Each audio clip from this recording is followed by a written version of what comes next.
Good day to you. Welcome to another episode of the Fighting Men of Rhodesia YouTube series. My name is Tony Ballinger, and my guest today is Assistant District Commissioner Barry Mulder. Barry's had two previous talks with us on this podcast, episode 296 and episode 297. Very interesting. I think the INTAF stories are really fascinating, and to me, I've learned so much about them, and I think they were actually the backbone of the country during the war in many respects. And so I look forward to this talk, which is going to be very interesting. Barry, welcome to the show. It's lovely to see you again. Thanks very much. Yeah, Tony, hi. Glad to hear that the earlier talks have gone down well. I've had some contact from people, and mostly positive. What I wanted to chat about today was about the use of the spirits or the spirit mediums during the war. Now, that may sound a bit weird and witchcrafty, but it's actually not so. When the white folk arrived in Rhodesia at the time, as they called it, they formed internal affairs, and part of the job of internal affairs was to get to know the people. And the only way to do that was to study them as well as walk amongst them, and to learn their religion/family structures so as to better understand them and deal with them and administrate them. An assumption that was made by those who arrived. And in the process of my career, I had to do custom exams, write the exams in African customary law, as well as sat as a civil magistrate in hearing cases in African law where the chief had not been able to come up with solutions. And amongst that study was about the spirits and the spirit mediums. The interest also was spiked by the fact that I got involved in working with some of the spirits or spirit mediums in the operational area in Oparican, ranging from Rushinga right across to the Zambezi Valley into Mazarabane and Musongezi. And I'd worked there in the army. Musongezi was my first day in the bush after leaving medical school, army medical school, and I never saw Rhodesia again for about 6 months. So I spent a lot of time in Mozambique. We're getting back there in 1974 on posting for a quick 3 months that became 5 years. I got back involved in the spirit. So let me just explain the people. When the people, the Shona people, and Shona is a white word actually, which means an amalgamation of people. The tribes in the area around Zimbabwe ruins and north were an amalgamation of many tribes. There were previously Shona tribes in the Bulawayo area, but they had been moved or got away from the Matabele invasion in the 1860s, 70s. So they were all around the people, but in various names. So they were called Shona, for want of a better word. The people are very family orientated. There's no seniority, no equality. In a family, you're either the big father or the little father. Now, Baba Nkuru and Baba Nini, and your mother as well. And that keeps the structure of the family and the disciplines going. So even though you might be younger than your brother-in-law, you still have to show him respect as you're now a senior person, because you now have his sister as your wife. And even his children are to be respected in their seniority. So the families are very strong on that. And in order to maintain the family structures, they all had what was called a mutupu, which is normally an animal name, and it's a clan name. And that is subdivided by another name called a chidao, which is also an animal name, which helps discern breaks in the mutupu. But it stops incest. So you could have two brothers with the same chidao or mutupu, but they would indicate that they are bloodline. But they would not marry somebody in the same bloodline as Shave or at least Nzo or Shumba or anything like that. So this provided a discipline, and that knowledge of who was who in the zoo rested with the woman. they were the keepers of the bloodline, and they would say, no, you can't marry. You know, it's like in North Carolina. You know, you can't marry. She sees your second cousin. Okay, maybe I shouldn't say that, but anyhow. So the family is a very important thing, and when we arrived, we did not disrupt that. We found it difficult to understand, and to this day, people still say, how come you've got so many brothers? Well, you know, my uncle died, and then his son died, but they're all brothers. So they're all part of the family, they're all part of the clan, and that's what keeps us together compared to other clans. At the same time, the families rely on their relationship in the religion. And the religion is a very specific. It's nowhere near like Christianity. The religion reveres a person called Mwari. And Mwari, M-W-A-R-I, resides in a cave in the Matopas, which is now Matabele country. But at the time that the Shona arrived in the country, that's one of the places that they stopped, and that's where Mwari resides. Now, Mwari is not an evil god. He's a good god. He's for the people. He guides, and he's benevolent. He has no evil in him at all. But he guides the people via spirits. So who are these spirits? And the spirits are people who existed. The family consists of two main elements, those who are alive and those who are dead. There's a third element, the future children, who are a major part of our plan and our life, to carry on our name or our clan or our blood. So those who are alive are, as I've spoken, the fathers, the mothers, the uncles and aunties, and we all live very close to each other. And in mushas or villages or nika or countries, let's call it. But they are the spirits of those who died, and the spirits of those who died play a massive part in the family. There are two types of spirit. There's yours and mine, because we're just normal guys, and that spirit's called a mudzimu. And when I die, I leave the family, and I wander around, let's call it, for a year before I'm greeted back into the family, into a ceremony called kuroa gua, which means to sort out the grave. And in the old days, and when they had it, the beer would be poured down a bull's ear, and if the bull's ear shakes, then the spirit's there now, and the father now resides there.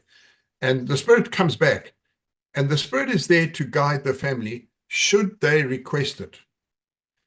One person in the family gets told, okay, you're the person to deal with the spirit, okay, and it may never occur that that person comes out, and it's called Buddha, and Shona, B is B. Your Buddha, they are possessed, and the spirit talks. So, and I'll come back to that as well. And it may never occur that somebody in the family thing, but a chief who dies, his spirit becomes very important. Even if it doesn't, Buddha, it doesn't come out, it is the link between the Mudzimu, who's the junior spirit, let's call it, and Mwari. So when consulting with Mwari, the senior spirit talks, the chief spirit, and he's called a Mondoro, okay? And a Mondoro is a lion spirit, and it's important. That spirit comes out, or Buddhas, in what's called a Swikiro, which is a medium, a spirit medium. And that spirit medium could just be anybody, normally a male out of a male and a female out of a female. They come out, they possess that woman that's been chosen by the spirit, and the coming out is quite a thing. So the senior spirits deal with Mwari, and the junior spirits deal with the senior spirits who deal with Mwari, and down again. The possession by a spirit, either a Sekiro or a Mudzimu, normally manifests itself in illness or vagueness or dopey or whatever it is, and it might take a year, 2 years before it comes out. And I came across it often. One night I got a radio message. A guy walked into an RLI call sign, and they had opened up on him. He was still alive. He had a big crease along his back, actually, and they kept him there all night. No complaints. Good man. And brought him in the next morning. It was actually an amazing wound because the force of the bullet did the damage more than the bullet, and it opened up his chest at the back. And he was just gabbering away, and he'd been wandering in the bush. And my sergeant said, "He's being possessed. Just get him to the Karunda mission. There's amazing people at Karunda mission, and they'll sort him out." that was that's the way it goes. So that spirit comes out as a possession, as we would call it, and it may occur many years later. It may not occur in the family. It may occur away back in Salisbury where he's working or something like that. But the importance of the Sekiro is what I really wanted to talk about, because the Sekiro is the guide, okay, and he's the medium. So this is a person called, let's say, John, and the spirit possesses and then speaks through the medium. And the medium could be old, young, whatever it is. Okay. How do we know that medium is not a bullduster? And when possession occurs, or when he goes into trance to be consulted with, the elders check who he is. They know who he is. They remember that the history is not written down. It's with the people. And they'll say, are you the son of Zivaguru or Musikivana? Are you who's your sister? And that sort of thing. And they check, and then they listen. But the possession, when that person comes out, is an unbelievable experience. You approach the Swikiro, the medium. You wish to consult with the Mondoro, the spirit, who is the leader of your tribe, clan, or was. He was a person who lived. That's important to remember. And they may say, well, he doesn't want to talk. And I know when doing Chief Resambo in the Rushinga district, we wanted to confirm him as a chief, and the Shakira the spirit would give the final say. And it took some time. And in fact, a very good policeman who was involved got it really going. We approached and were told, yeah, you can come on such a day, no weapons, no shoes. And an old man was sitting there with two like acolytes, let's call them, dressed in white. And he was old. He must have been 80, 90. Mind you, those guys in the bush do look a lot older. And just spoke normally, quite quietly. And then the two acolytes said, no, he's coming now. You start burping and coughing like a leopard. Or even say Jim Latham recalls it as roaring like a lion even. Oh, that roar, as in the storybooks. So then the burping and that, and then they laid him down and covered him with a cloth. And now the possession is taking place. The spirit is going to Buddha. So everybody's sitting around waiting, this is what they know is going to happen. And he came off the ground, not levitate. He jumped off the ground. He had his hands on his head on his hands and his toes on the ground, and he jumped. I tried it later. It's impossible. I should have been an Olympic athlete. Anyhow, they then set him up. Now he's talking in a completely different voice. So the spirit is speaking now, not John, the medium. And they say, who are you and where are you from? And they check. And then they say, right, we're here to ask if this man should be the new Chief Resambo. And I'm sure I've told you the story. Anyhow, he agreed, everything like that. And then they sneeze and quite often, and that's the spirit going back. So he's rubbed his face with red ochre or snuff. They take snuff, and the sneeze chases the spirit back to the realms of where the spirits come from. And then he says, what did I say? So he doesn't know what he said. Wow. And he may disagree with what he said as a spirit, but it doesn't matter. The spirit is the authority. And so we sent the chief for investiture, to get his helmet, his big badge, his cloak, and he afterwards, the president, I think Ian Smith or the president upon invested him, And he bought drinks at the pub in Bindura and was run over by the bus, and we had to start again. Luckily, I was moved by then. So the spirits play a big part. And my interest in it came, the fact is that we were starting to pick up that the enemy were visiting the mediums, okay, looking for support or kind of instruction and that sort of thing. And Jim Latham, who is the famous DC of Mount Darwin and that sort of thing, he had been based in Marandellas, and he was part of the delineation exercise that were going on in the 60s, resettling the people, moving the people out of the Mana area, for instance, into the Dande, which is the Zambezi Valley around about the Sipililo, Mazarabani area. Moving people, I grew up on a farm in Karoi where people were moved from that farm. Actually, our farm was Chief Chinetsa's musha. I walked amongst the hard standing huts and the ironworks that were found there. In the 40s, they found 3 iron ingots. Is that the word? Yeah. That were from the Rhodesia people, metal workers, that's about 140 k's south of Zambezi. So, they had come across the Zambezi as metal workers. And they are the early mix of the Rhodesia and the Mokorekore or the Shona people who took over that area or moved into that area and amalgamated other tribes.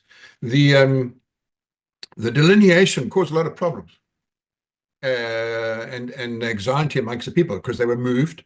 Their ancestors' sites were not moved, but the spirits moved.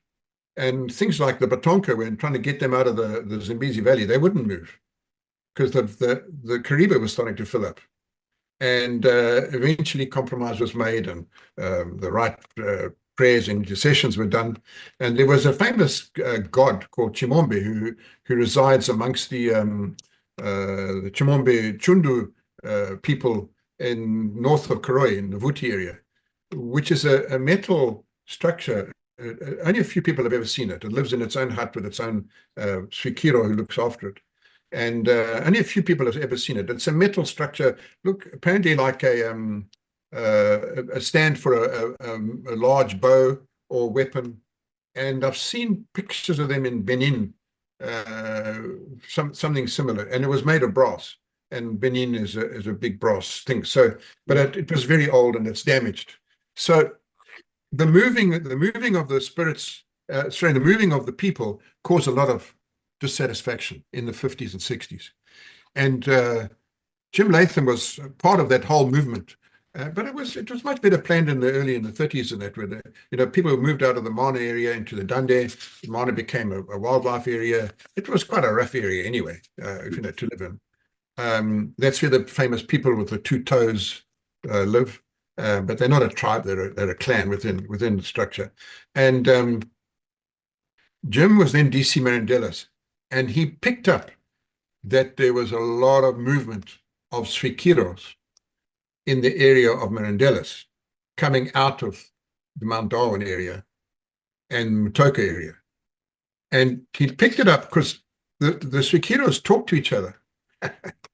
Well, I think they speak a message into, say, a seed pod, and then they sell it, they close it, and they give it to their munyai, who's a messenger, who then takes it to another Swikiro in another area, and gives it to him, and that Swikiro will open it in complete silence, receive the message. It's the spirits talking, and he picked up a lot of this. In Marandellas was a Swikiro called Ambuya, which is grandmother, and he picked it up that something was going on in there. She was coordinating the effort. So he wrote to the secretary, Don Yardley of internal, his boss, what we call the provincial commissioner. And he said, I'm trying to look for the actual letter I've got here somewhere, where he said, look, I'm telling you, we need to look and see what is all this movement with the spirits in that, and is it a security problem? And he managed to convince the Don Yardley and other powers that be that it was very important to find out who these spirits were, who was their medium, and who were they in support of. Because definitely ZANU was using them. And I don't know about Matabele land because I know nothing about Matabele land. So he was given the task, right, go and find them. for the whole country. You've got all the DCs are going to have to fill in, and off you go. And he went off to Mount Darwin, where he knew, and he'd been doing it there, arrived in November 72, and until July 73, he was recording and working with the mediums, who they were, where they were, and that sort of thing. And he worked with a medium called, a spirit called Chihuahua, who spoke through a guy called Pondai. And Pondai was the spirit of the Mutota. And Mutota is the line of the Monomotapa. Okay, so let's talk about the people that are down there in the Zambezi Valley and just above on the escarpment. Those people were the backbone of the Monomotapa kingdom. Okay, they were quarter people mainly, okay, who had amalgamated tribes, but they came north from Tanzania, maybe 1,000 years before, and they brought with them Zivaguru, who was a person, the great pool of water, and was a part of the, almost sort of related to Mwari. It's difficult to understand, but they came in 2 droves, by sea, according to the old tribesmen, down, they built boats, they put fire in the boats and sand and everything like that to weigh them. And they talk, one of the old guys talks about they went as far as Debeni or Indebene. So that is part of the Zulu element that went further south. Some then came up the Sabi Lundi River, okay, and they moved into the Guruswa or the grassland areas around Enkeldorn area, those big grass lands, okay, and south into Gutu, where many of them still are. The people moved even further south to Mabungubwe, which was an ancient city of stone. It's still there, and nobody really knows its background. And then they moved back to Great Zimbabwe, which they didn't build Great Zimbabwe. They moved back to it. They practiced their religion there and everything like that. And then Mutota said, no, we must move to further away. And they moved to the Matopas, where Mwari was installed in a cave. And they built Kami, which is a much smaller ruin in the Zimbabwe structure. And whilst there, they then moved back to the Enkeldorn area sort of thing, and they needed salt. So the Mutota sent his guys down to the valley, the Zambezi Valley and into Mozambique to look for salt in the salt pans. And when they were found, then he decided to move his main tribe into the Zambezi Valley and to the Dande. Monomotapa is a Portuguese word, basically. And it comes from Mutota or Mutapi, but it's basically a Portuguese word. They call themselves Mutota now, Mutota. And that chief is in Mazarabani now, still. So here we're dealing with the people who have got a long, long history of existing, trading with the Portuguese, diamonds and gold. And I've been in some of those diamond pipes. How they just said, "Oh, it's obvious this is a volcano." And a guy of 90, the great-grandfather of somebody, said, "Well, it's obvious." I was astounded. Maybe if I'd done a bit of geology, I would have noticed it. And they did gold, a lot of gold. And but the Portuguese claimed to be in charge of the country. They weren't. Their records were rather elaborative. The Arabs were very small operators. They'd come up the Zambezi, which you could do, navigate for some 100 k's or so below what's now Kaburabasa. So the area had a lot of contact with the outside world. And there's a tree there that grows in the valley called the Masao, which when the berry falls, it goes rotten, and they make beautiful liquor out of it, which makes you go blind. That's from India. It's not indigenous. It's from India. And when we moved the people into villages, they made sure they took a Masao tree with them, which caused some sociological problems. But anyhow, so I'm now dealing with the people who have some spirits, okay, that are talking, and the enemy are visiting and trying to influence. So Jim went down there, and he had already identified quite a few of them in his delineation exercise. Now I was working with him, and he would visit them just with a policeman or a sergeant in a short wheelbase Land Rover, crazy, sometimes a radio borrowed. And he was an amazing guy and an expert on Shona religion. He has a PhD in it. And he was right up to his death in May last year. He was consulted still by the Shona people. And when we buried him as a Shona in his little nyuka in Mvukwe in the bush. Wow. So he met with a spirit medium called Chihuahua, was the name of the spirit, who had been a spirit to Mutota back in the past. We're talking about 1400 onwards. And Chihuahua was talking, but he was trying to tell the Mutota, the chief, that I'm important, you must listen to me and you must do what I say, because he was through the influence of the enemy. At the same time, he crossed over boundaries into an area called Handa, and which is up near the Musungezi, where a spirit called Nyehanda used to come out, used to Buddha. And he was told, you can't do that. You can't go to another spirit's area, you know. Even though the spirits may decide, you can't go. So he was sort of persona non grata. But Jim had a session with him, and he went into a trance, and he told Jim the enemy plan. And he said they're going to move down into the Mazoe Valley. They're getting to a place called Christian Bank. That's where they're going to work on it. If you remember, Op Enterprise took place there towards the end of the war, but they that was part of their plan in 72, 73. And Sipilelo, Mazarabani, and we will do this and we will do that. So speaking as a spirit on behalf of the enemy. And Jim reported this, and police and army, wow, you know, that sort of thing. They had inklings of it, but they didn't believe Jim in the beginning. They thought it was mumbo jumbo until he started showing, as he worked around, how the guys were coming in there, and they were using these guys' names. So they then started naming their sectors. So, you know, a capture or anything like that, or notes, you'd find that the notes would talk about the Rubatsiro sector and the Nyahanda sector and the Chamanuka sector. So what were these sectors? So I've sent you a map on an email of the sectors at the time. Rubatsiro was the sector in the Zambezi Valley in the Mana area. And remember, it was empty. It had tribesmen. And Rubatsiro, I think, stands for help, or a helping hand and that sort of thing. And so that sector, they were coming, the enemy were coming to help.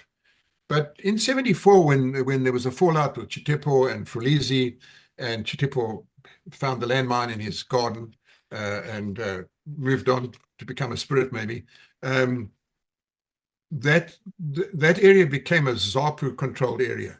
So from the Chiwore north to the Zambezi, around Kariba, through to Wankin, it all became, and you'll look at the map that I've sent you, that became ZAPU, and I don't know about ZAPU. So then there was Nyahanda sector, which was more sort of the valley floor across to Rushinga and Rusambo area. There was Chamanuka sector, which was part of that south and across into the Darwin, Kandea, and that sort of thing. There was the Chitepo sector. So Chitepo was not a spirit. He was a real life person who was a leader. So they named some of their sectors after the leaders. And Chitepo was based in Lusaka, and he joined the ZANU side after the Frulisi fallout, and, you know, that didn't work. There was also a Shungu sector. And Shungu means determined and strong. And he was my main enemy in the Rusambo area. But it was a name that somebody had taken as a freedom name. And if you can look it up on YouTube, there's a YouTube about him. It's such crap and such lies. But anyhow, but Shungu was an area. And in fact, this guy, Shungu, was sent there at one stage. And he went against the rules a lot that the enemy gave him. He operated on his own sometimes, and he commandeered a bus to drive it into Mozambique, you know, little things like that, which didn't help him. So the main spirits that were nominated were Chaminuka and Nyahanda. So I need to go back now to the Matabele Rebellion of 1896. The Matabele Rebellion occurred in 1896 when a spirit called Nyahanda appeared. Now, she was about a person who lived about 500 years before in the area of the Musungezi. Okay, And she was sprouting about, she apparently was quite pro the white settlers, but then started saying, you're taking our land. And at that time, there was a rinderpest, and a lot of the cattle died, and the people were upset they weren't allowed to eat them. They had to burn them, which is against the whole principle of being a livestock owner. And so she was saying, you're good, you revolt. At the same time, a person called Kaguvi, Kaguvi, also started Buddha in coming out and sprouting about the people with no knees must be taken out, which ties up with the Chaminuka, who came as a person way, way back from Tanzania with the people. And I don't know, it's not known where he's buried or if anything like that, but he was a man of peace. I've sent you a picture of him, of the latest picture of him. He was a man of peace, a musician, had a relationship with the python, and it was his mutubu, and he was a prophet. And in about 1883, he was speaking through a man called Pasi Pamire, who lived in Chitungwiza. And Chitungwiza, as you know, is a suburb of Harare. And so this person lived in 1883 with a spirit from, let's say, 1200 speaking through him, okay, and guided and gave advice. But he was also consulted by Lobengula. So Lobengula used to consult with Maori. They called Maori Mlimo, okay, and or Kaza, and they also went to the cave in the Matopas. So Maori and Mlimo have a place in African society, and have. They brought it with them to Zim, so it must have existed before. And he used to raid and that sort of thing. And Chaminuka said, as the spirit speaking, said, what you're doing is wrong, in front of Lobengula, because he was down in Bulawayo and he refused to obey some instruction from Lobengula, even though Lobengula consulted him. And he said, look, in fact, I'll dig out the, he said, and this is now 1883, before the whites arrived, he warned Lobengula. He said, look, what you're doing is wrong, and et cetera, et cetera. We want our land back. We want our land back, and remember that. We want our land back that you've taken from us, and we believe that you're going to see the end of your time. And he then prophesied and said, let me just see, no, he said, "O people of Chitungwiza, be fearful of your lives and for those of your children.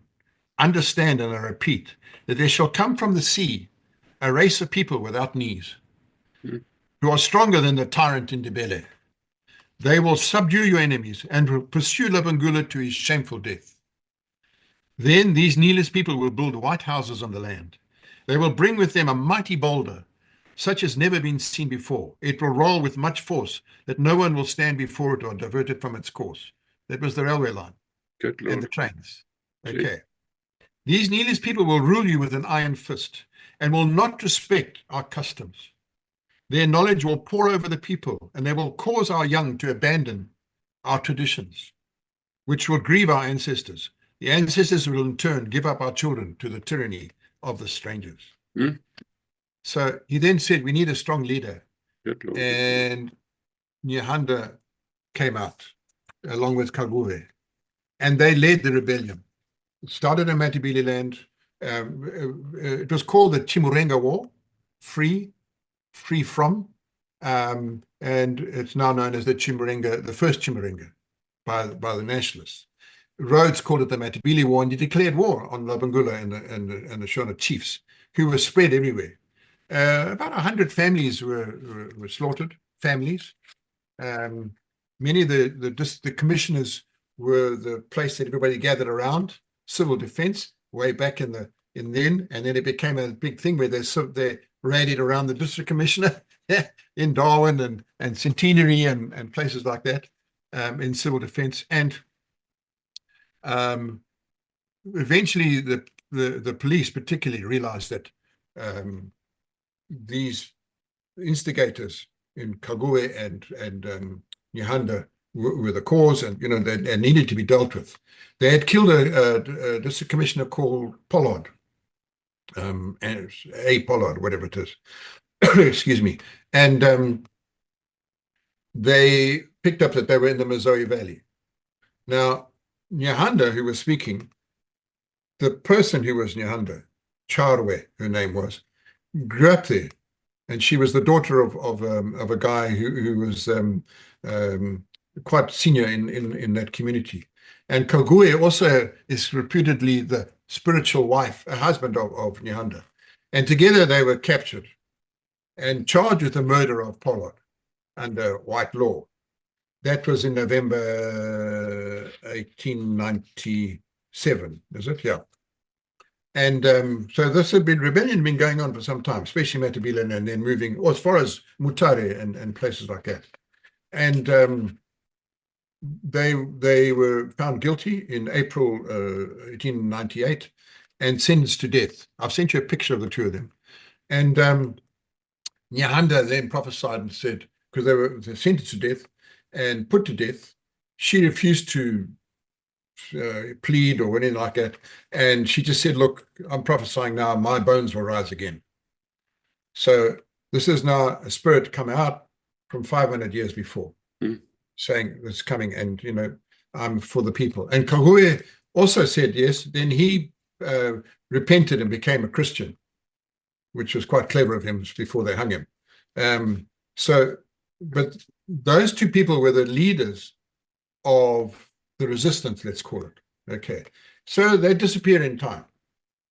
And spirits carry on appearing through people and playing their part and being consulted and all that sort of thing.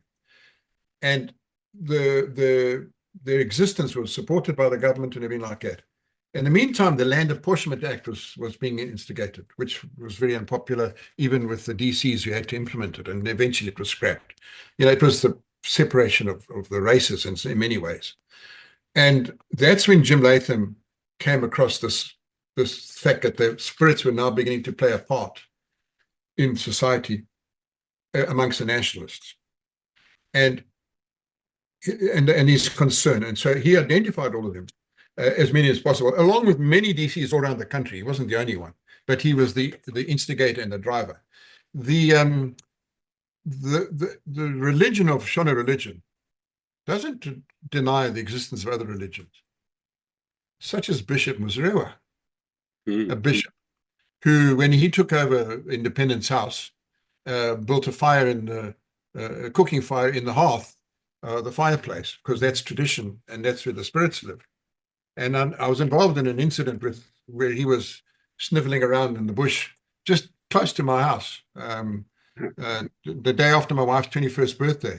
And he was having a meeting there, but it was as the bishop with a family of 30 young lads with AKs. Anyhow, to me, he should have been hung. He was, anyhow. So religion started playing a part with the spirits. Chikarema believed that it was important that they're involved, and that sort of thing. And so now you had the missionary side saying, well, Jesus, what's going on here? I thought you guys were on our side. And so this whole bubble there. But what was the reason the spirits were involved? Why did Mugabe and those guys use the spirits? Because they wanted the land back. They wanted back to the prophecies of Chaminuka and Nyahanda way back, and they wanted the land back. They wanted the land back so they can live in peace. Now, that may be very controversial statement from me, coming from me, and some people must say, mighty hell. That's a lot of the reason for that war that you and I fought in, was they wanted the land back that had been taken from them. Should they, were they right? Yeah, the way they did it. But they were very cleverly the victims of Marxist influence. And of course, our friend Vladimir Putin is right now, he was an instructor at Mogorogoro in 1967. You'll find pictures of him with Munanagwa and other people walking around that camp. He was a young KGB officer at the time. So, that plan is worked. And the use of the spirits was manipulated. Some spirits refused to collaborate, and they were killed. That medium that medium, Yeah. not the spirit. Okay. The medium was killed. It was in the beginning in 72, around about the St. Albert's missions, they took Nyahanda, who was an old, frail woman that was speaking, into Mozambique, where she actually died in about end of 73. But conveniently, somebody else was possessed. Yeah. Chaminuka, in 1893, was killed by Lobengula in Chitungwiza.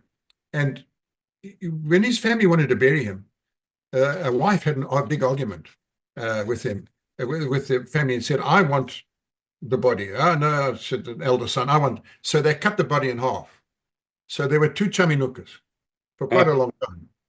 And in 1920, Chaminuka was also speaking, and the BSAP, and God bless him, he was killed, and he led a small rebellion.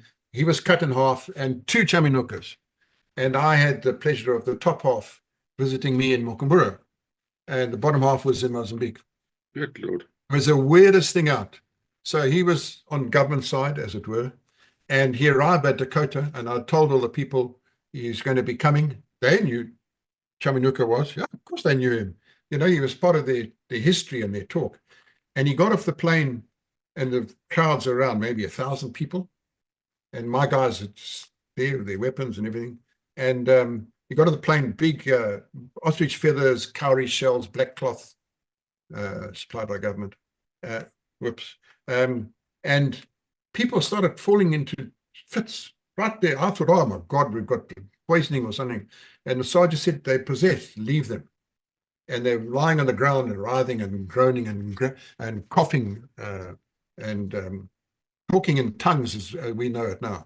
And he gave a short talk and said, right, you know, support the government and report the enemy and blah, blah, blah, blah, which they weren't going to do because they were so intimidated anyway, and got back on the plane and buggered off again. And everybody got up and, you know, not that everybody was lying around, but they all got up, and it was the most weird thing. And I never even felt the evil that supposedly people were feeling. I didn't feel it. I didn't feel threatened or anything like that. So Chaminuka went off, and Jim Latham says he was a charlatan. Because you're supposed to speak as the spirit, not as the person. And to go into a trance takes time, and possession takes time. It's not just a quick, okay, I'll look there, and then they're talking, you know, it was like Daffy Duck. So Jim felt that it was, you know, played, but it was all part of the psychological warfare, which we thought we were the only guys playing. The enemy were playing psychological warfare the whole time: intimidation, beer drinks, stealing people, abducting people, you know, sending in messengers and things like that. So things bubbled along, and they changed some of the sectors. Rubatsiro was changed because it became the Zuzapu area. As other names became popular, Takawira was a lawyer who had died in the 70s. They named a sector after him. And then it became, I think, Musikovanu, which is another form of Moari. And even the Matabele called one of their areas Monomotapa in Matabele land. There was a Monomotapa sector on the Eastern Highlands. And then you got the Gaza and everything like that. But that came out of Mozambique influence. So the spirits played a major part in the reason for the war and during the war. Okay. And we needed to know them, and we needed to work with them. But for me, the fascinating thing was working with them. It was just, you know, I was at school at St. George's, and we were taught by Jesuits. And an old Jesuit called Father Johnny Ray, R-E-A, yeah.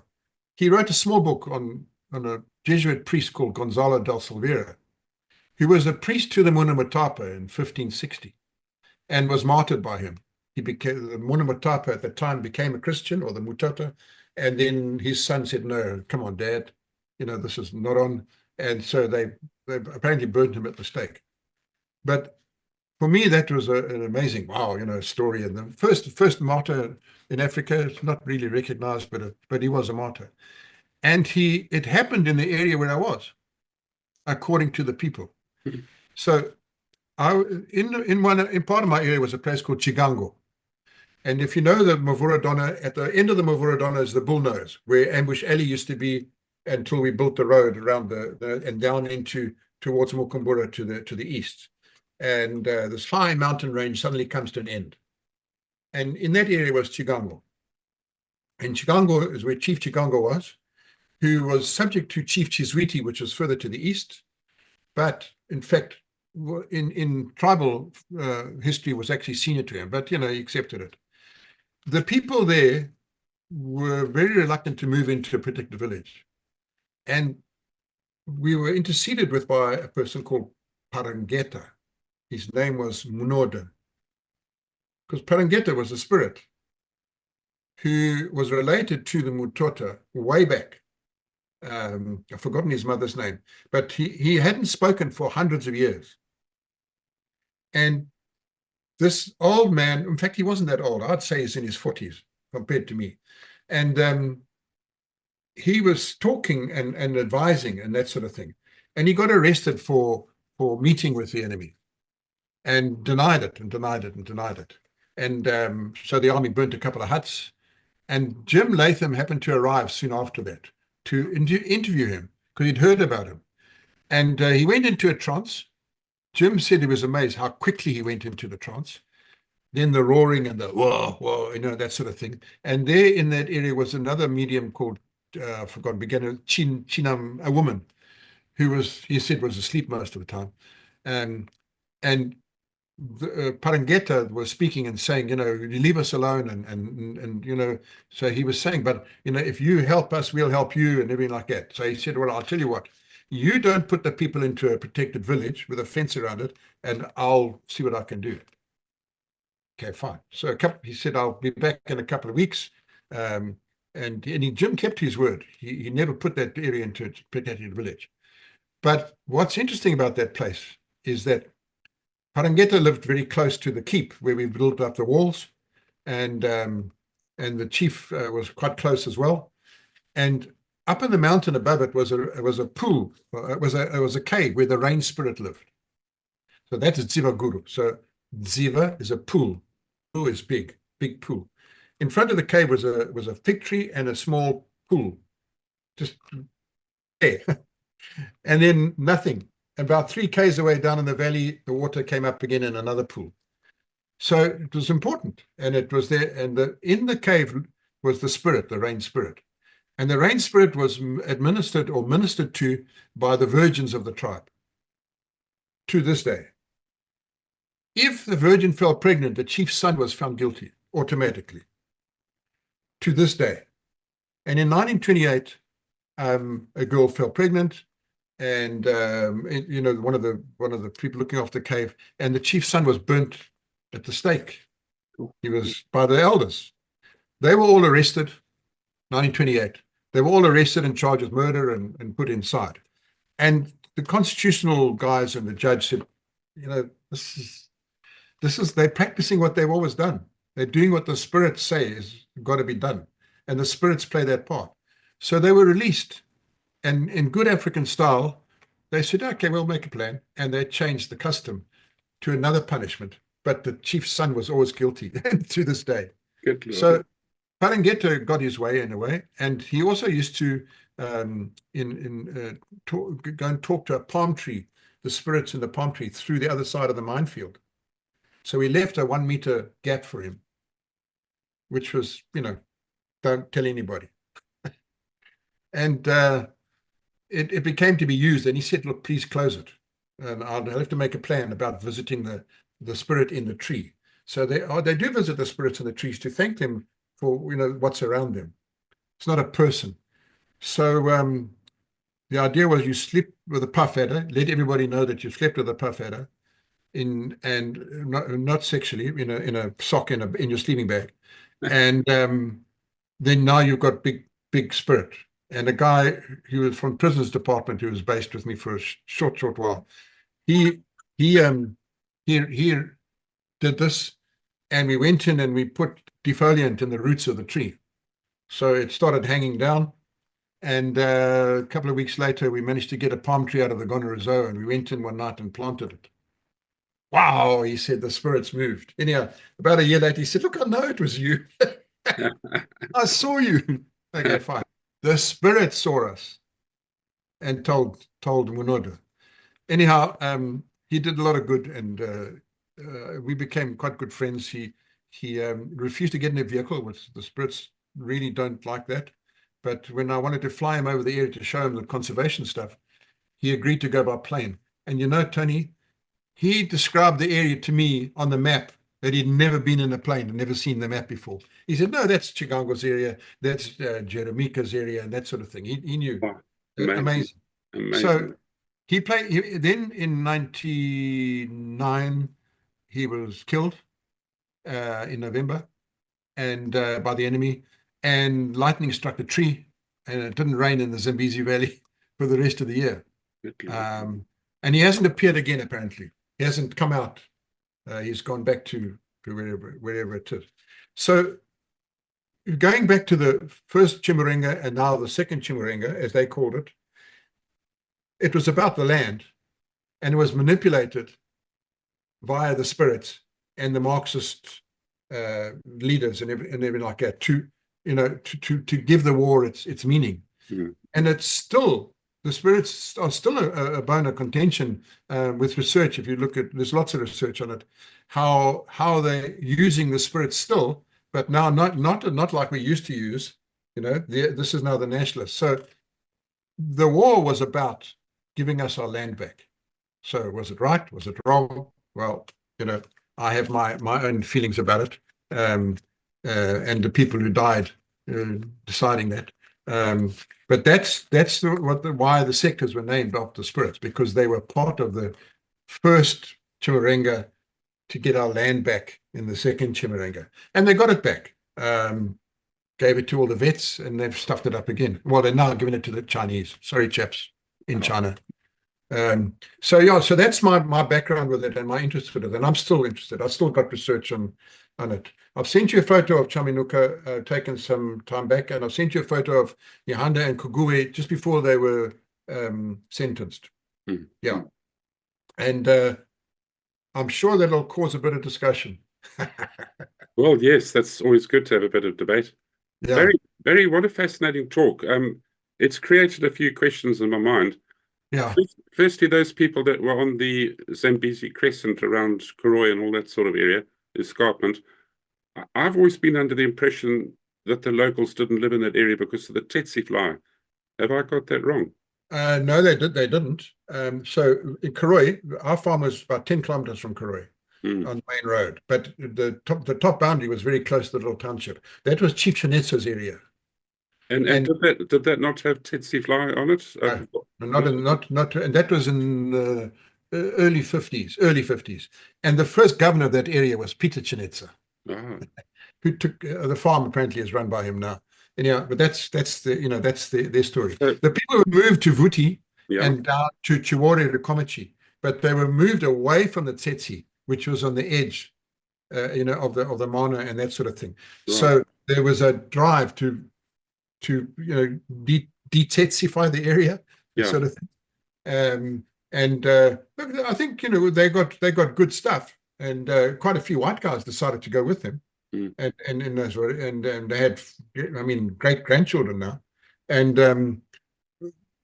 so towards the east, towards Tengwe and that sort of thing, they were also moved. But remember, those days there wasn't hundreds of thousands of people. The valley floor was sparsely populated. I had about 7,000 people at Mokumbura in 3 villages, and that was a huge gathering, right from Hoya, Binya, to Chiswiti had its own small encampment up on the escarpment, Pachanza, which was just on the top of before you went down the bull nose. That was maybe only 2,000 people. It was sparsely populated. So was it these spirit mediums, witch doctors, whatever you want to call them, was it them influencing the Turs, or the Turs influencing them against the white people? Was it their own initiative, or did they have to have... No. You see, so you consult the medium to please speak to Moari. Yeah. And Moari had sent back and said, get rid of these nihilist people via the mediums. Okay? The nihilist people being, because they wore long trousers. I see. That's why they had no knees. And they talked like turkeys, and they read because they burnt. Yeah. You know, you got the turkey buzzards out in there. So the people, the spirits were doing what they were told in a way from Ware, and the people were saying, "We want our land back. Can you ask Ware to give us our land back?" So it's a bubble, a boiling bubble of need and advice and that sort of thing. But we'll do what you say the people. And so the spirits would say, yeah, take the land back. And then the enemy would say, oh, that's great, because that's what we wanted in the first place. It's the same, you know, there's another element of the family called the Nanga, which we call the witch doctor. Nanga, you say Nga, it's NG, not Nyanga, and they're not witch doctors. They are herbalists and highly qualified, ununiversity educated psychologists. So you go to them when you've got a problem and you keep stubbing your toe, and you'll dictate to him and say, oh, geez, you know, lately I've been having a hassle with my mother-in-law and this and that sort of thing. And he'll say, you know what your problem is? You've been stubbing your toe because you've had a problem with your mother-in-law. And you say, shit, here's $10 and thanks very much. And I saw it in beautiful activity. I took a friend of mine I drove his Australian girlfriend and myself to Zimbabwe ruins. And she wanted to consult a witch doctor. And he did the thing, and he'd throw the bones out, the hakata, with the little symbols on them. And she haunched on her haunches, and he threw, and he said, hey, but you're from a far place. Yeah, mate, how do you know that, mate? You know? So then he said, you've got a problem with your legs. She had huge cartilage scars on her knees. How the hell do you know that, mate? So I said, Dave, that's enough money now. So they're brilliant, but they treat illness and they explain things around you, which you've come to them about, to make you, they consult, they make you feel better about yourself or about what's going on. And they're part of sometimes those ngangas were Sukiros as well, by coincidence. But they also, remember, even today in the cash heists and all that, the guys go to them for a blessing, so the bullets will miss. And then after the shooting up and that, they go back to the guy to go and get cleansed. And now the cops have got smart and they go and wait by the herbalist until the guys come for cleansing and they arrest them all. So they all have a part to play in this need for our land from 1890 when you arrived. And it's so strange because, and they still want the land back from the Matabele. And, you know, as you know, so they joined up, and then there was the Kukuruhundu, that terrible massacre of the people, who still talk about it, and I've chatted with them about it. So were the mediums manipulated? Yeah. Were they sometimes not possessed but talking? Yeah.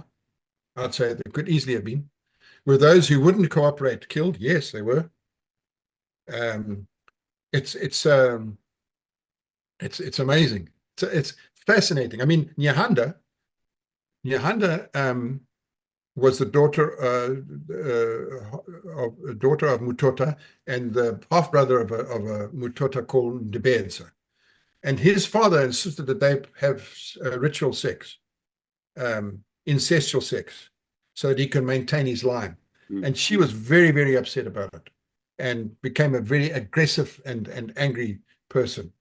And then she took her followers and she entered an area called Gumbi Nyahanda, which is on the Musongezi, and it must be underwater now. It's up near the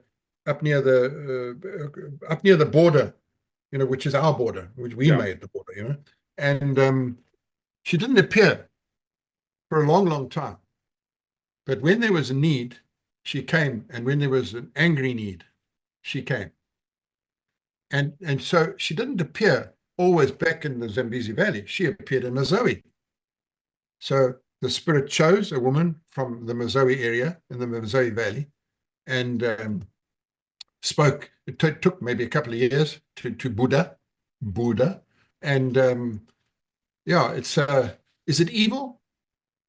I don't think so. I never felt uncomfortable visiting those people. I never felt uncomfortable in the presence. I didn't feel spiritual either.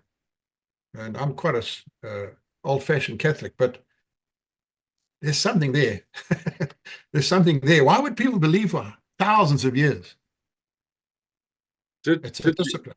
Did you Rhodesian guys like Jim and yourself and other district commissioners who got wise to this whole process, were you able to use it against them in some way to push your agenda forward, or was that not possible? Yeah, I think it was regular visiting and saying, come on, you know, what's going on? Let me know. But were you speaking to the medium or were you speaking to the spirit? Either way, it was a case of, look, how about, you know, I mean, Jim Latham suggests, you know, why about some gifts and all that sort of thing. So the tradition is black cloth or you know, not like in Nigeria where you take a maiden. Sorry, mustn't say things like that. Yeah, so the guys practice the way it was done. I visited a guy at a mountain called Rasa in Gutu, because there's a ruin, no, not Rasa, Kubiku. There's a ruin up there as old as Zimbabwe ruins. It's never been excavated or investigated, called Kubiku. You can see from the top the Sabi Nazvidzi or Devuri Junction, the rivers in the distance, towards Bridgenough Bridge. And there's a herbalist, a Nganga living there, who had a pet hyena. There's an amazing hyena sitting there like a puppy, you know, being scratched and took the black cloth, said, I'd like to go up, because I didn't have any record of anybody going up there. I know the old guy who found it, when he was a youngster in 1936. And it had never been excavated. And I said to Tom, American guy who was in charge of the museums and all that, Huffman, said, let me go. He said, no, we haven't finished Zimbabwe yet. And they never have. And got there, and Sarge gave them the black cloth and all that. And what do you want? And I want this and I want that. I know. Now, you mentioned hyenas. They played an integral role in the spiritual thing, didn't it? They were. I've heard that these entities that you call spirits and all that used to ride on them at night or something, and it terrified the heck out of people. Is that true or a myth? So there's another spirit called a shave. Yeah. Okay, and a shave is maybe a spirit, say, of a soldier who's died far away. So he hasn't been brought back to, or a whole regiment hasn't been brought back to the family because he's away. So they take the form of animals. They enter an animal, and so the baboon is one, and that sort of thing. And they hang around, and so, you know, like baboons do. And but they my understanding is that they're not evil, even though they're given an evil connotation. But they explain things that have gone wrong, or they're the reason that it went wrong. Not me.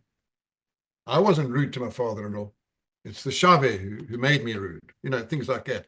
So they're there, but riding the hyenas, hey, I don't know. I don't know. I haven't come across it, and I've got research back from 1923, all the recordings of the district commissioners and that, and the Rhodesian Scientific Society from 1906 onwards. I haven't come across that. Wow. You know, that's you know, urban legend, or if there's such a thing. So yeah, well, but I mean, you know, look, you know, Ryder Haggard writes about it, but I mean, you know, he was a bullshit anyway, and you know, Chaka used witch finders. Koroi means witch, place of the witch. Yeah. So there is Muroi, witch, but I came across it once. One of my guys refused to come to work, to parade, and he's just lying. He's going to die. So I said, what's wrong? And Sergeant said, no, it's witchcraft. But he'd proposed another sergeant's wife. And that sergeant had visited a Nganga. And I don't know what it was. And he died. Bugger died after 3 days. Yeah, very powerful. Very powerful. Poison, I don't know. But, you know, you can suggest to people, you know, what do they call it? Indoctrination, or dial B for battle, put a wire in his head and press B, and he just goes until he falls, you know. So it's a fascinating area, and the people will tell you about it. They don't hide it, but they don't explain it either. They say, yeah, you know, happens. So that's the beauty about working with the Shona people, to me, is that they're not that secretive.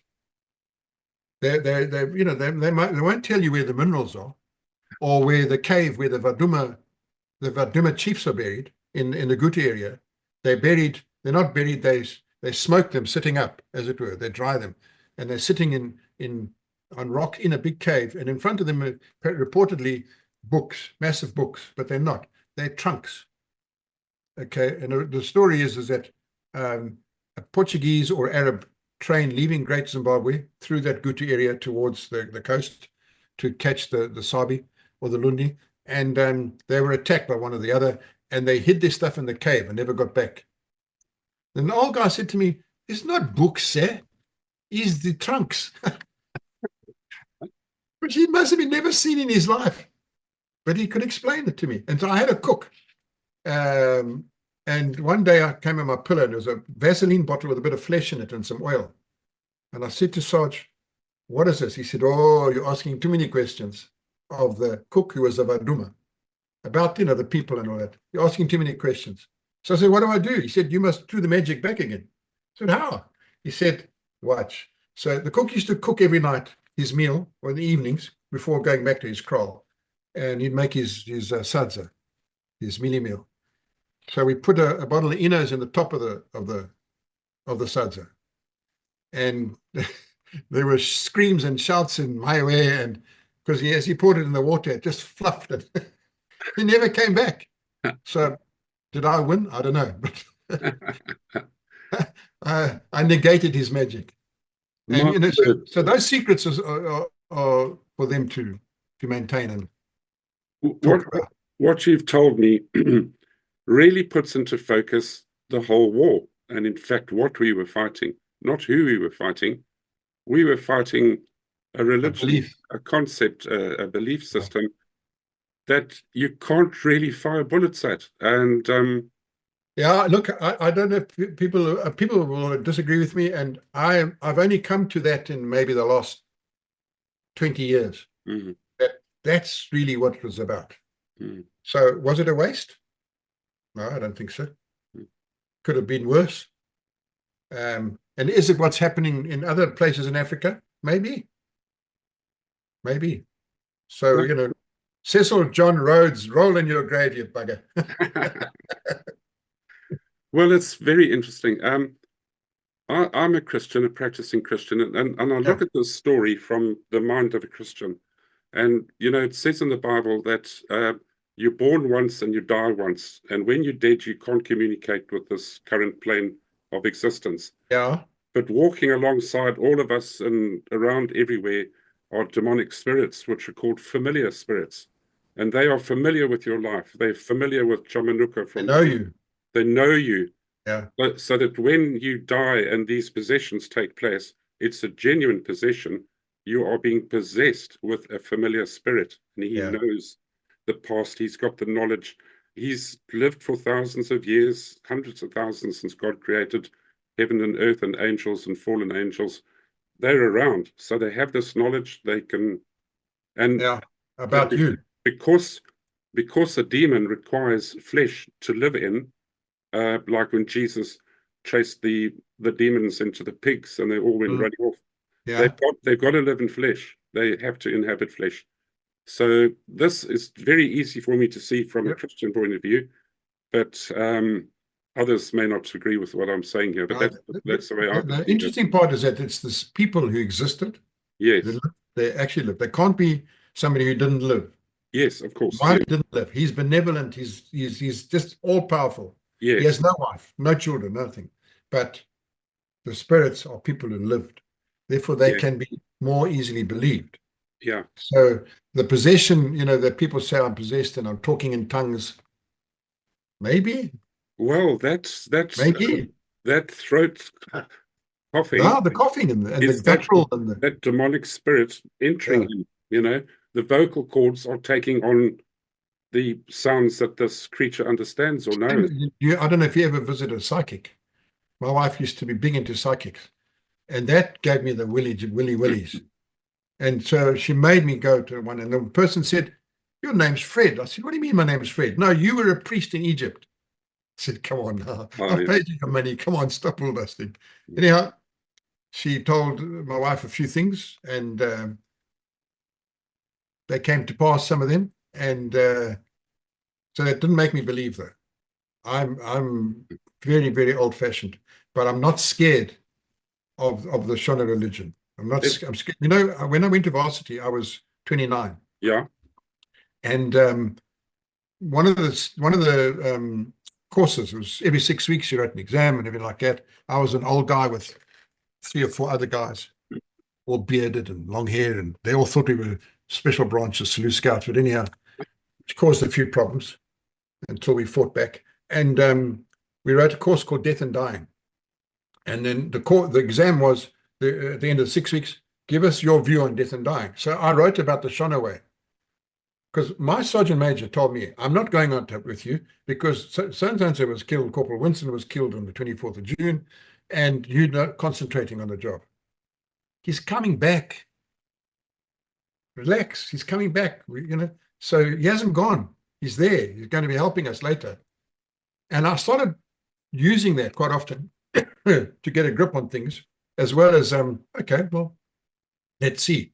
So I wrote the little exam. I wrote quite a long thing, and he gave me naught. So I said, bloody hell, you know, I'm paying for this degree and everything like that. He said, this is Mulder, senior. He's a very, very Afrikaans guy. And I said, okay. And I dug out some books that I had about it, you know, in it. And he said, wow, that's so interesting. I was a psychology major. And he said, okay, give me your paper. Wrote 100 on it. I said, okay, thank you. But what about the end of the year? He said, don't worry. So the end of the year, I got to the exam, and it was 4 sections, three questions, choose one, and that sort of thing, a 3-hour exam. And I was thinking, what the hell am I going to write about? And he was invigilating, and he saw me and went, and so turn over your paper, turn it over. It was the same question. And he looked at me, he went, because I'd argued with him and disagreed with him and everything like that, and he appreciated that. So he took me into the library. He said, "Do you think I'm a bloody phenomenology? You know, where what's in the future meets you from the past now. So you're going to jump in the river, but you're worried about the crocodile your mother told you might bite you. So the future of being bitten meets you now, and you make a decision." Anyhow, he said, "Okay, come to the library. Those agree with me. Those disagree with me. Show me you read a lot of that, and you're fine." One of the INTAF guys, Rob, did a master's in the end that way, just by participating with the guy rather than, you know. So working with the Shona people was you worked with them. Why don't we build a bridge there? No, I can't build a bridge there. That's so-and-so's Nuka, and he doesn't like it, and his spirit doesn't like. There's a snake that lives in that. No, you know. So you say, okay, well, where should we go? You decide. Then it's theirs, their decision, and their makeup. So when the people of Chigongo didn't go into the protected village, they happily lived and cooperated. They didn't give in. They didn't refuse, but they existed. And so when the cave, you know, when the cave had to be cleaned out or anything they needed, we give them some help, you know, not interfering. So this might be a broad statement that people will condemn me for, but is this one of the reasons why Africa never moves forward? It's just held in this spiritual stranglehold. I'd say he's conservative and old-fashioned, yeah. Mm. And he's not stupid. Mm. He's conveniently used his Marxist and his nationalist and his religion to get ahead. Bugger you lot. Yeah. That's what concerns me. Mm. If I see now that Munanagwa, who's so late in life, I doubt if he can even walk properly, who sold his soul to the Chinese, and I've got Zimbos working for me in the garden now and then, and we chat and chit and that. They're all going back, by the way. They're all going back. They're going to go into the bush and grow chilies and that sort of thing. One of them has studied all my stuff on geology. He reckons he's going to find diamonds. Yeah. And they're all going back, but they're not going to the towns. They're going back to the bush. And the bush is where the spirits are strong in the rural areas. You know, and I mean, all these guys still consult the spirits. They still say, hey, they explain this and explain that. Whether they accept it or not, I don't know. They do it in Mozambique. They do it in Kenya, in Tanganyika, in Zim, in Malawi. They all play a part in it. Are they conservatively minded? The spirits, I'd say they are. Chaminuka says they're going to take our youth away from the traditions. We used to call it chimanji. Black guys wearing bell bottoms was chimanji and batsotso. The music was chimanji, and that was rock and roll. Yeah. And Kokdo, I don't know what that was. That was different. That was different. But essentially they're conservative. So I made the point that when I visited the chief, I hombedded, because he was older stroke senior to me. I hombedded. I got down on my haunches, and I would take a seat if I was given one, but I would come afterwards, or I'd sit in a bucket, because just that's the respect. It's tradition. I mean, when Alison and I used to fly into doing agricultural show. I mean, there's a bloody war going on now. You've got to go to a little agricultural show, and she judges the knitting and I judge the African beer and the peanut butter. Now that peanut butter there's nothing as smooth as that peanut butter. Beautiful. But you can only wash it down with African beer. At 8:30 in the morning, you're fraught. And but they have all these little competitions, and then they show a goat or a chicken or eggs or whatever it is. And the guys are now fraught from tasting the beer, and then they have the best dressed man. And so I say, well, what's the prize? And everything like that. They said, don't worry, the chief will decide. What's the prize? I said, why not? Because he's going to win. That's the tradition, that chief. And there's in a 1929 suit with stripes and everything, the chief wins. Marches up and down, doffs his hat, does a little act. He wins. Don't worry. Yeah. One question I have is, would a chief be accepted as a chief and have that authority if he hadn't been possessed?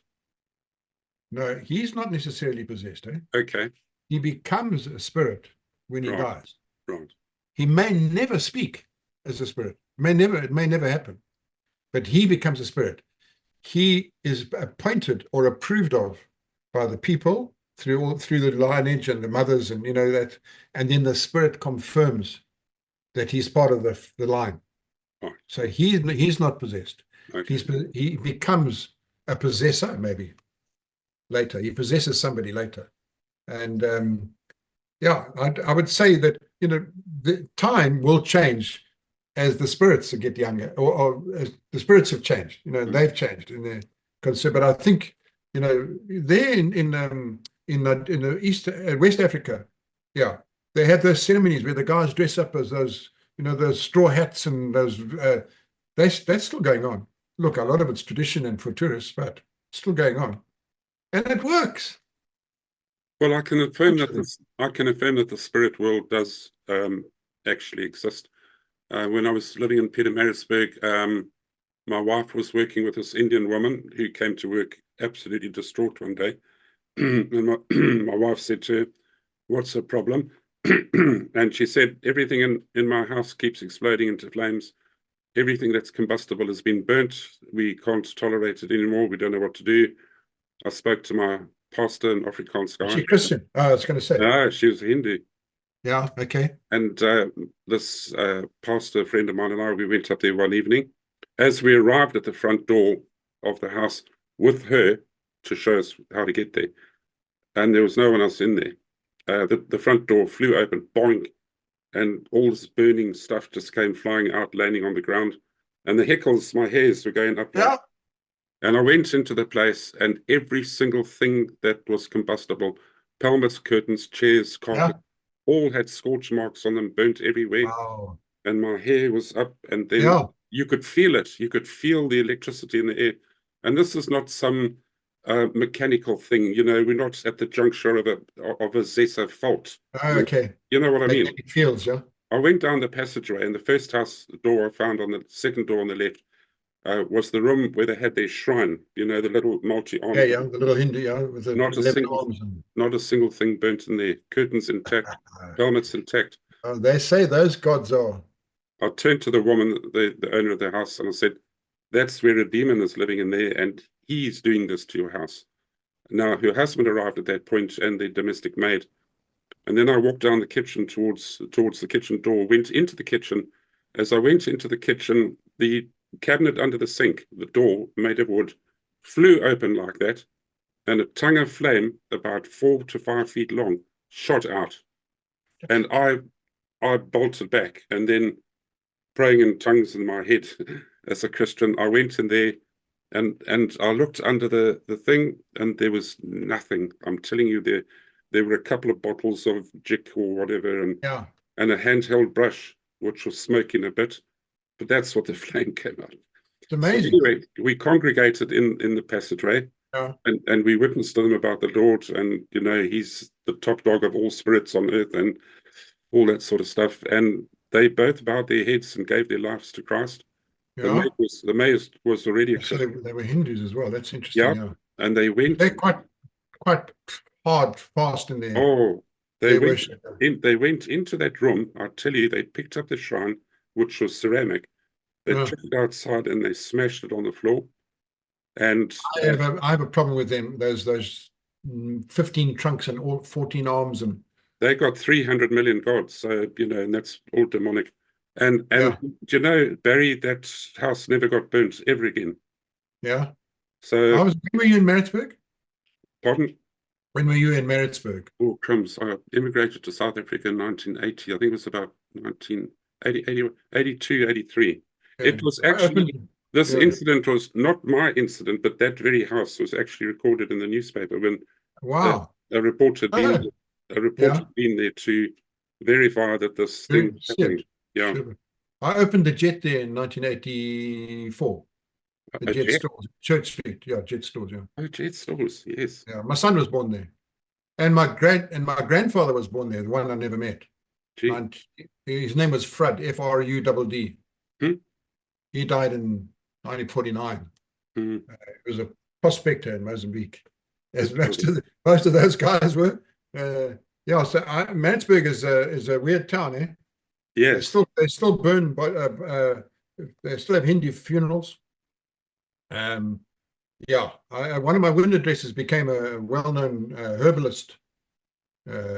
His grandmother brought him to me and said, "This boy must work for you. His brother has been hung by the government for being ANC. Make sure that he doesn't." So he became a window dresser. He used to travel with me everywhere. Oh, well, Zulus. Grandmother's important. Yeah. It's like the Jews, the mothers, manage the line. The bloodline goes through the females, yeah. And you talk about that. I've got an interview with a guy that Jim did in Wording, and he talks about the people when they came from Tanzania. They were the descendants of the people who came from Kuneni. So Jim said, "What do you mean Kuneni?" And the guy said, "Canaan." Good Lord. So in the Eastern Highlands in Nyamutare, there are a clan there who practice some Jewish religions, and they have the Star of David on their huts.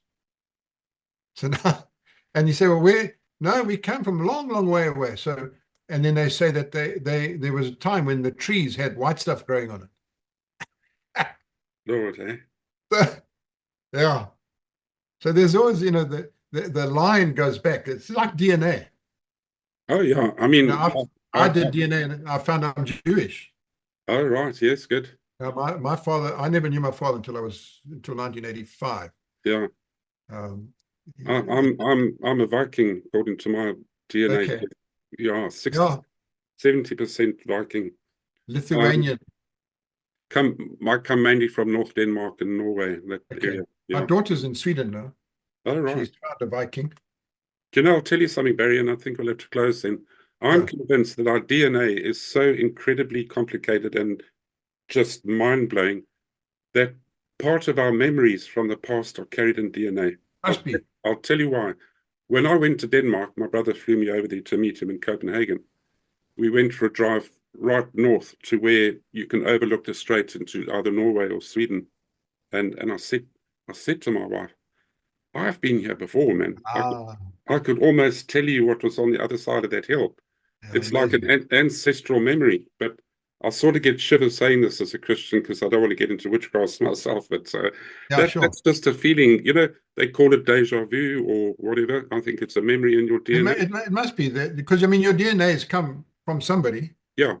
who had that memory, not you, but it'll manifest in you. Yeah. Yeah.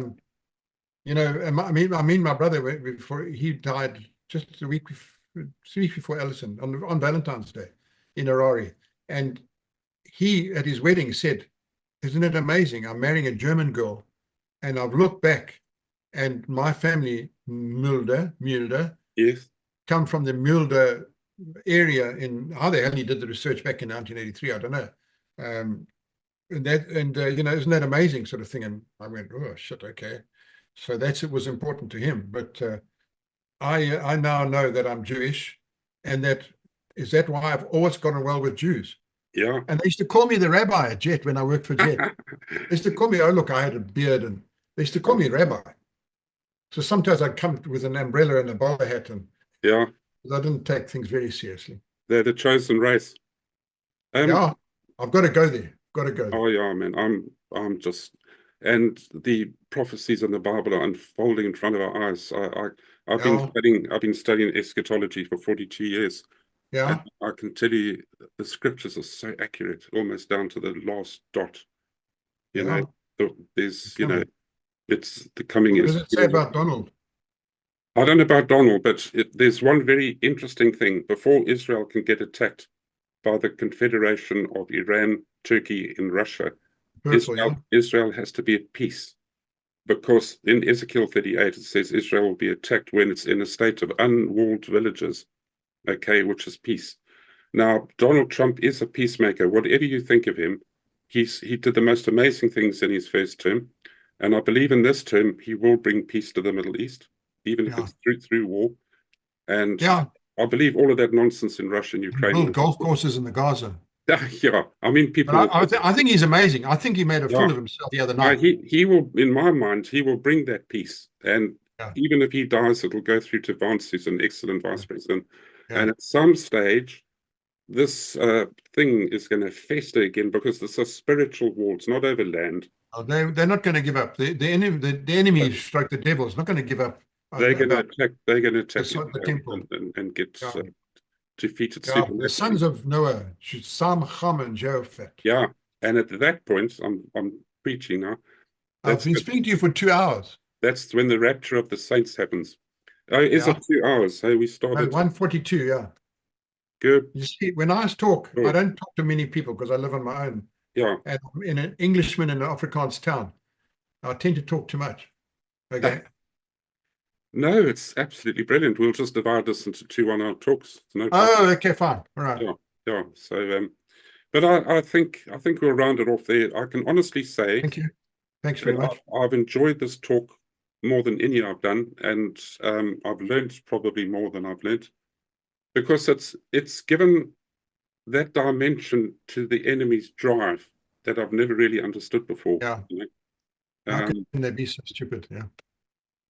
Yeah, and you know what makes me angry, Barry, is that we were never taught this at school. We were never taught African cultures. Or if we'd understood them better, I don't know. I think as whites, we were guilty of making sure we didn't learn about our people. Yeah. The Jesuits even taught us what they were allowed to. But many of the priests at St. George's had started out life at Marymount Mission. Chief. And they used to talk about the lions attacking the vehicle on the road, and sort of bulldoze until I got there and realized. And Father Ray was a short little man. It's Barry. My A levels was history, 2 years, 26 years of Russian history. That was my A level. Good Lord. 2 years. That's all we studied up to a couple of years after the revolution. And it's helped me a lot. I've still got my books from 50 whatever it is years ago. Shit more. Yeah. Now, Barry, you must listen to the interview I did with Jim Peters, episode 306. In there, he tells us about how the gang that kills all those missionaries actually became, the Jim. Yes. Isn't he an amazing guy? They became born again people. And they actually ended up preaching in Salisbury, Harare. And he was part of that. Yeah. He was part of the thing, yeah. Most amazing story I've ever He's heard. quite a guy, eh? Oh, yeah, gee. He's quite a guy. He was selected by Ian Smith to go and sort out the Hondi, which is a high honor. Yeah. And then he took over Chikurubi training. And Alec, but I mean, he did things that they said was impossible. And that was rough there. Yeah. My friend Johnny Hudson Beck, an officer in the army, but a district officer, was killed there. Wonderful guy, John. INTAF 130. His story about driving down the road into Hondi Valley in his motor car and the steering wheel being pulled over to the left at the precise point where there were landmines laid, and being shot in the, well, a terrorist shot at him when he was addressing a crowd, and the bullet nicked his arm, but the whole crowd thought it had gone through him and he still survived. So the most amazing. Because they loved him. The So most amazing story, yeah. Corporal Magocha, I had to take the payroll. So it was just the money, my dog and Corporal in the Land Rover. Good Lord. Right, we're off.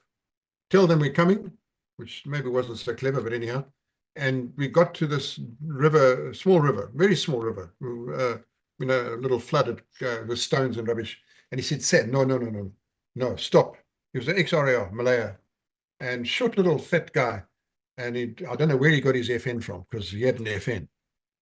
And he walked around in the bush, cross round. He said, hey, something is not right. Anyhow, okay, let's go, sir. We went through the thing. And as we came up the rise to turn, a truck of support unit came around and hit the mine in the water. Told you, sir. Because he said I had the spirit. I had the Mudzimu with my fly whisk. Yeah. So, So then, of course, this one, he's got the Mudzimu, oh, shit, then that starts. And bless our truck, and bless our... Anyhow, Barry, it's nearly 10 o'clock now. Thank you very much, man. I can't thank you enough for this talk. I've been hounding you for 3 months. Thanks for listening. But it's been worth it. Good. God Thank bless. you very much. Take care. Cheers, eh? God Go bless. well.